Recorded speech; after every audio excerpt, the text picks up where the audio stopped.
अस्सलाम वालेकुम। आज की ताज़ा अपडेट के साथ मैं हूं अब्दुल गफ्फार।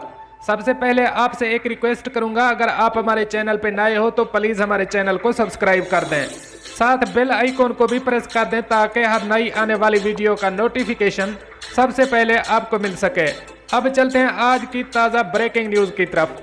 अबू ज़ेबी एयरपोर्ट पर आने वाले मुत्तहिदा अरब अमारात के तमाम रिहायशियों के लिए ICA इजाज़तनामा की शर्त ख़त्म। अब इस खबर की तफसील। बैरून मुल्क फंसे हुए UAE के रिहायशियों के लिए खुशखबरी। अबू ज़ेबी आने के लिए ICA की मंजूरी की शर्त ख़त्म कर दी गई है।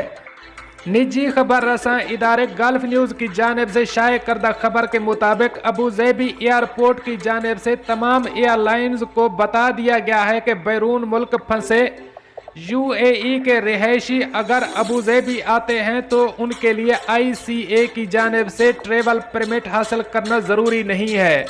इस नए कानून का इतलाक यानी 11 अगस्त से होगा। गल्फ न्यूज़ की जानिब से जब PIA रीजनल मैनेजर मजहर अब्बास से इस खबर के हवाले से राब्ता किया गया तो उनका कहना था कि हाँ, हमें ईमेल के ज़रिए नोटिफिकेशन भेज दिया गया है जिसमें बताया गया है कि बैरून मुल्क से अबू ज़ेबी आने वाले रिहायशियों को अब ICA का ट्रेवल परमिट हासिल करने की ज़रूरत नहीं है। इस खबर के हवाले से मज़ीद तफसीलात के लिए सऊदी उर्दू न्यूज़ से जुड़े रहिए। इसके साथ मुझे दीजिए इजाज़त। अल्लाह हाफ़िज़ नासिर।